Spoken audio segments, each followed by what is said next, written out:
This is the Convene podcast. My name is Magdalina Atanassova, Digital Media Editor of Convene. Listening is a skill essential to the knowledge exchange that takes place at business events. But how can organizers cultivate better listening behavior among our audiences? Convene reached out to 4 listening experts and one of the world's top experts on coaching for their advice. Listen up. Convene's latest cover story. Written and read by Michelle Russell, Editor-in-Chief of Convene. Sound expert Julian Treasure gave 2 TED Talks, How to Speak So That People Want to Listen, and 5 Ways to Listen Better.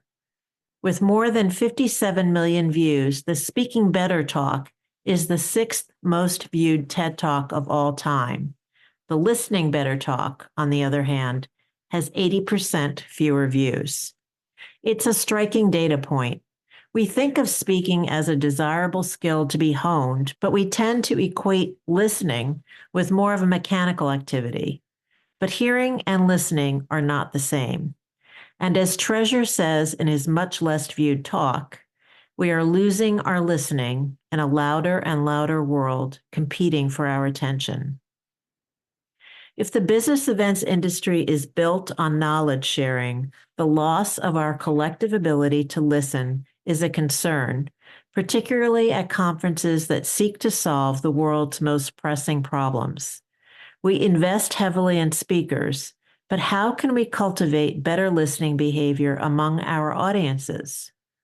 Convene reached out to 4 listening experts, the president of the International Listening Association, a professor who teaches an undergrad listening course, the author of STFU, The Power of Keeping Your Mouth Shut in an Endlessly Noisy World, and one of the world's top experts on coaching, for their advice.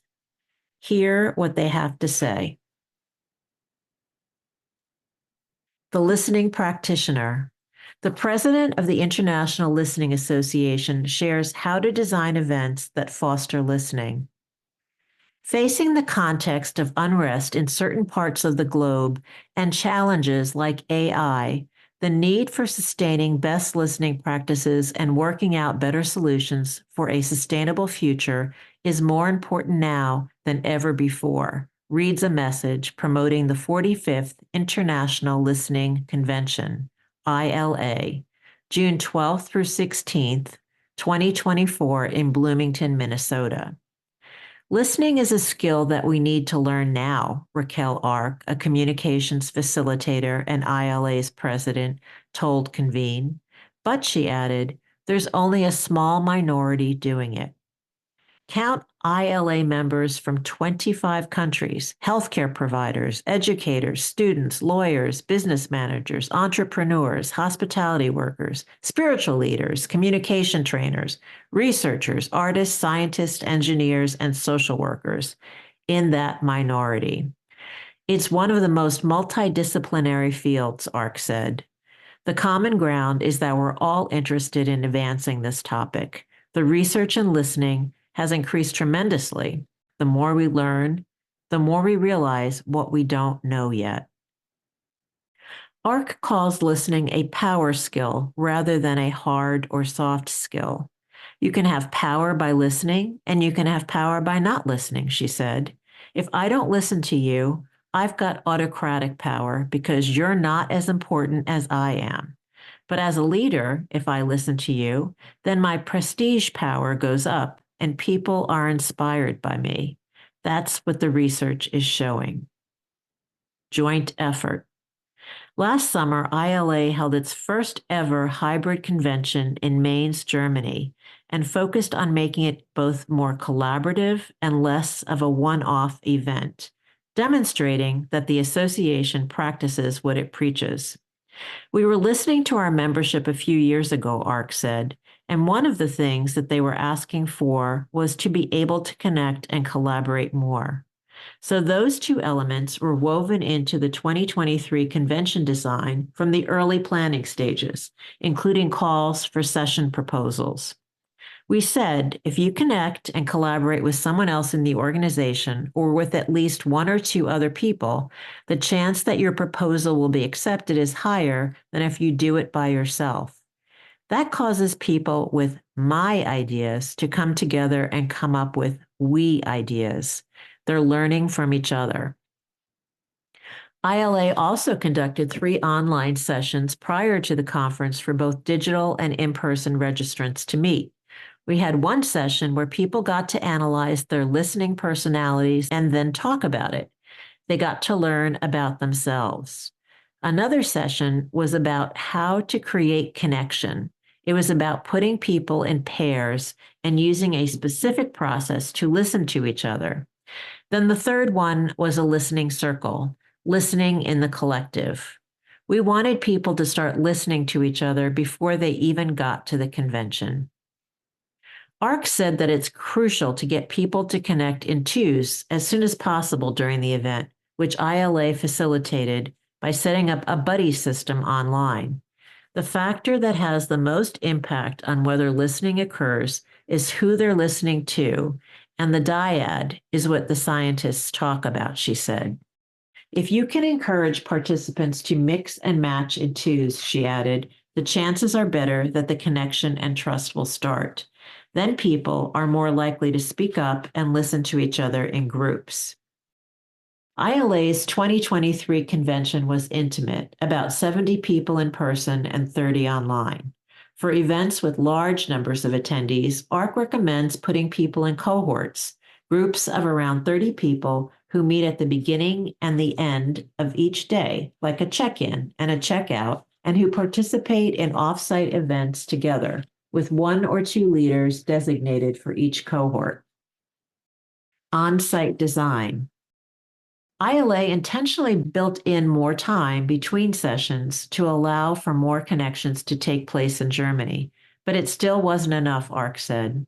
Because people connected and collaborated before and during the event, there was greater discussion after the sessions concluded.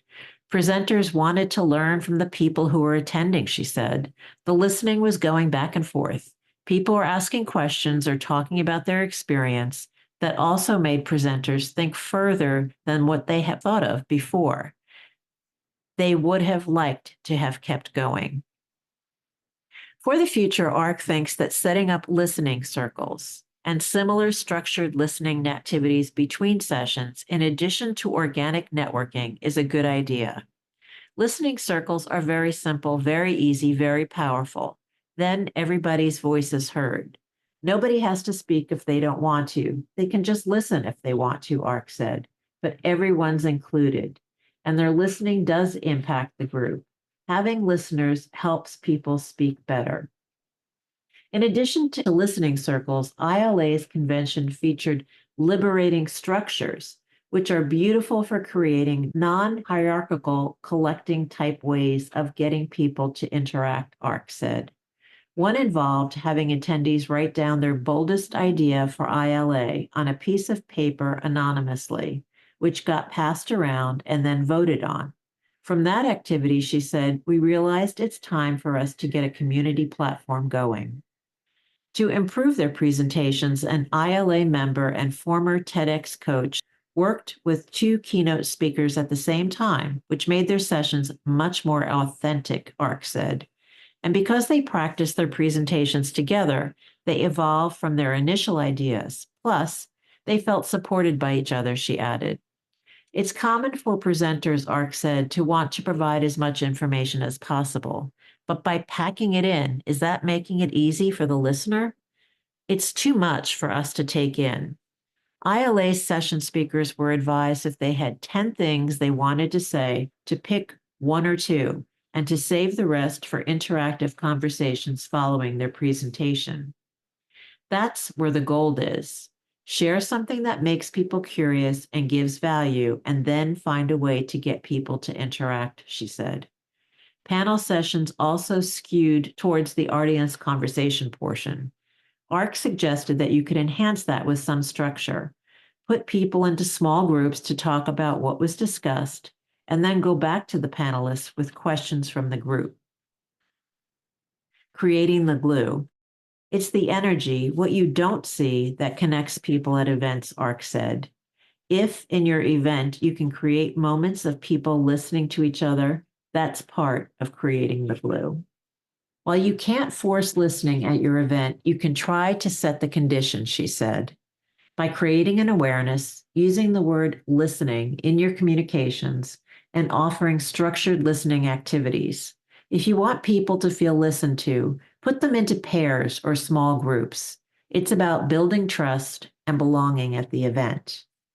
Give participants in groups of 3 roles to play, she suggested. One person is designated the listener, another a speaker, and the other the observer, and then they switch roles. The listener is instructed not to fix the problem, give ideas, or judge, just to reflect back what they heard. Often we don't realize how powerful it is when we listen to someone, how it helps them to speak better, to think better, to work better, ARC said. What worries me the most when people are not listening to each other is it's taking away from our critical thinking. The listening research is showing that if you listen well when someone is talking, eventually, instead of persuading you, they will start to relax. They'll start to feel safe, and then they'll start expressing themselves. What follows next is they become less extreme in their thought processes, she said. This is what listening is doing. ILA's efforts to think about its 2023 convention as being a spark for continued collaboration have paid off, ARC said. There has been a ripple effect with participants sharing that they are writing articles together, working on a program together, or doing research together with those they met in Germany. And ILA continues to refine how to create opportunities for connection and collaboration at its convention. By bringing research and education professionals together so that they can learn from each other, or how can research and business come together so that researchers get more into businesses to do their research, and businesses can learn from the research, ARC said, I would say that's the phase that we're starting now. The author speaks. In order to listen, you first have to be quiet, or shut the F up, as a best-selling author puts it in his recently published book. Dan Lyons is a New York Times best-selling author who has spent much of his career covering technology for Forbes and Newsweek. He's also an inveterate overtalker, which has cost me dearly, he writes in STFU, The Power of Keeping Your Mouth Shut in an Endlessly Noisy World. The problem is not only that I talk too much, it's that I have never been able to resist blurting out inappropriate things, and I couldn't keep my opinions to myself. Often I knew, even as the words flew out of my mouth, that I would regret them and suffer for saying them, but I said them anyway. Writing the book, he told Convene, began for me as, I'm going to stop wrecking my life by saying stupid things. Then it was, wow, if I talk less, I can be better at negotiating. The real breakthrough was, if I sit back and I create space for others and I invite them to talk and I listen, then I'm making their lives better. This is like a gift. That itself is a kind of superpower, to be someone who goes through life making the lives of people around them better in little ways and honestly getting better information. The problem is that no one teaches us how to have difficult conversations, Lyons said. The way to have them really is to listen. It always requires intention. I do think you can get better at it with practice, but it's not like riding a bike. If you haven't ridden a bike for 10 years, you can get on a bike and ride it. It's more like, to me, going to the gym and lifting weights. If you stop doing it, you get weaker and weaker. Lyons said he mentally prepares for conversations by reminding himself to listen.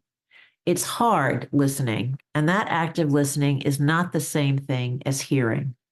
Really closely paying attention and sustaining that, he said. It's a lot of work. Convene asked Lyons how some of his listening insights could make for better event experiences. Here are a few of his suggestions. Improved networking. Loud networking receptions where you have to shout to be heard, Lyons said, make meaningful connections almost impossible. In more quiet environments, Lyons thinks saying 4 words, borrowed from Bill Marriott, who built the Marriott chain, is a simple way to foster better conversations. Marriott is well known for his 4 favorite and most powerful words. What do you think? Asking that question when having a conversation about a particular topic demonstrates that you are interested in the other person, he said. And then watch what happens. People come alive and they become very interesting. Helping women speak up. Men are the champions of overtalking and talking over, Lyons writes in STFU. We bulldoze, we hog the floor, we mansplain, manterrupt, and deliver monologues. Lyons shares in the book how he once saw his wife get bullied by a guy during the Q&A period after she presented a conference paper. He talked over her, interrupted her, wouldn't let her speak, and practically shouted at her. Afterward, when I told her how outraged I was, she said, "Don't you know? This happens to women all the time." Lyons' wife's experience provides one explanation for why, according to a number of studies, women ask fewer questions than men during the Q&A part of sessions. He surmised that women are so used to having this experience where if they speak up, they're going to be interrupted or talked over. And after a while, maybe you just give up or you become gun shy, he said. One way to remedy this, Lyons suggested, is for speakers to intentionally solicit input from the women in the meeting who maybe are reluctant to speak up. He added, women on the Supreme Court get interrupted more than men. Even very powerful women are interrupted by the people who are petitioning them, by the lawyers who are petitioning the Supreme Court. Can you imagine? You interrupt the judge you're trying to persuade? I think it's all about oppression, a way of silencing women. There's one theory that says women need to just speak up and interrupt more and assert themselves more. I feel like the onus is also on men to shut up. It's the whole point of my book, to shut up and create space and to be intentional about it. From the book, Talk Less, Get More. Shutting up should be the easiest thing in the world, Dan Lyons writes in his book, STFU. All you have to do is nothing, right? But in fact, not talking requires a lot of concentration. It's probably more difficult than talking. It's draining. For an overtalker like me, it can be almost painful. Lyons writes that he approaches STFU as a daily practice, like meditation or yoga. Here are 5 ways to STFU, excerpted from his book. When possible, say nothing. Early 20th century humorist Will Rogers once said, you should never miss a good chance to shut up. Master the power of the pause. Take a breath. Pause. Let the other person process what you've just said. Quit social media. The first cousin of overtalking is overtweeting, and it is almost impossible not to fall into the trap. Social media platforms are designed to get you addicted. If you can't quit completely, at least dial it back. Seek out silence.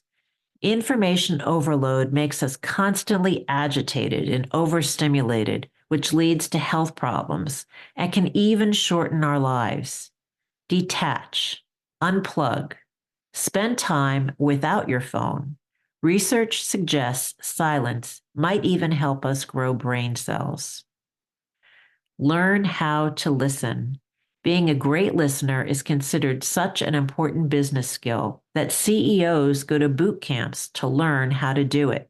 And it's hard work because listening should be an active endeavor rather than a passive one.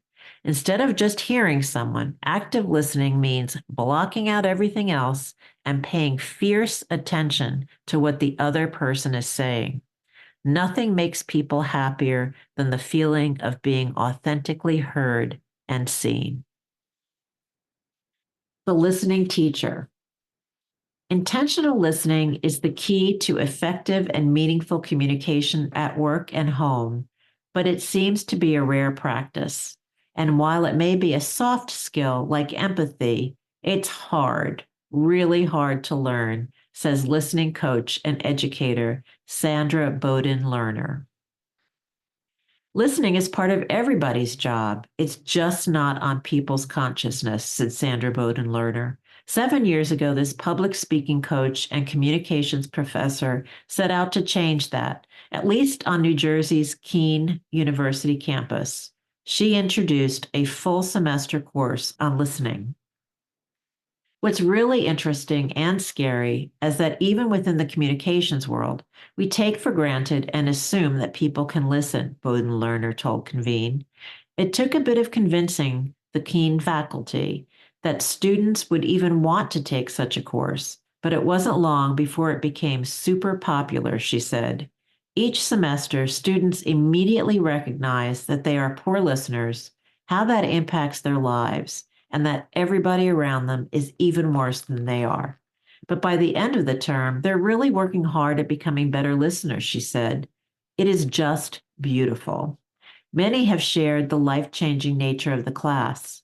Over and over again, students say, this is the only course we've taken in 4 years of college that is actually applicable to real life. In her professional practice, 9 out of 10 clients initially consult with her for help with speaking, but the more that I can train my clients to become better listeners, she said, they become better speakers. Listening is a skill. It's not just a sense. Listening has to be intentional. You have to choose to do it. That's a struggle because it means that you have to put aside your other basic human need to be heard yourself. We're constantly competing to be heard first because it's just so much more fun to talk. We think we're going to be perceived as smarter or more interesting if we're doing the talking. That's not necessarily the case. And if we're not listening to the other person, they can shut down. Listening circles. One of the listening activities that has fully engaged her students is the listening circle, which Bowden-Lerner learned about and has actively participated in as a board member of the International Listening Association. Although when she first heard of the concept, she said she thought, kumbaya, listening circles have become a highly effective and safe way for all participants to speak up and be heard, especially on divisive and potentially triggering topics like abortion. You come to the circle with the intention of sharing and learning as opposed to convincing and persuading. It's a whole different vibe, Bowden-Lerner said. Arriving at a consensus is not the original goal, she said. It's more like, let's hear what's out there. In a corporate setting, the listening circle is a great tool for brainstorming. Loudmouths can't monopolize the conversation, and the quieter group members have the chance to speak up. All of a sudden, you hear other points of view, she said, and those people have more buy-in into whatever it is that you're talking about. It's a great way to break up groupthink. Time limits can be put on how long each person speaks, but the idea is that you should feel safe enough to not hijack the conversation because the circle continues and comes back to you another time, Bowden-Lerner said. What's lovely is that sometimes you realize that what you thought you had to say right now doesn't need to be said by the time it's your turn again, and something else needs to be said. Now you become much more efficient about what you're talking about because you don't have to repeat yourself or say something that's not really necessary because you've got another chance. You don't have to give all your ideas at once. Having a framework for the conversation also helps alleviate a common communication struggle. If I'm sitting here planning my response while you're speaking, then I'm not really listening to you, Bowden-Lerner said. The listening circle discourages you from doing that. Instead, participants often take notes to help them process what is being said. Keep advice giving in check. Many are surprised to learn the common practice of giving out unsolicited advice to others is a really poor listening behavior, Bowden-Lerner said, and it's something she has struggled with the most herself. I used to brag about it, she said. As soon as you're telling me something, I'm thinking about all these things that you should be doing. It tends to be an eye opener for people when they learn that it's not necessarily an empathetic move, even though we do it from the heart. Unless the other person's looking for it, you're not doing good listening. It's something that I've really had to rein in. But it also relieves you of the burden of having to come up with all the answers. When you're just listening and being supportive, she said, you help enable the other person to come up with their own solution. I might start asking you more questions like, how have you been thinking about going about this? This sounds really complicated.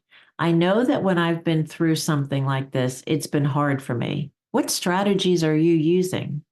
Then, if I really can't control myself, I might come back and say, are you looking for some ideas? Beyond using active listening to work through personal and professional issues, we should seize opportunities to leverage the practice for conflicts in our polarized society, Bowden Lerner said. We often don't recognize how much we have in common with the people who we have dehumanized on the other side of the fence due to our inability to listen to them. When we do listen in a more fulsome way to the other side, she said, we can discover more commonalities and humanize each other, leading to connection and conflict reduction. Rather than talking over each other, let's talk and listen to each other. If you enjoyed this episode, do give us a 5-star review and subscribe wherever you listen to podcasts. Until next time.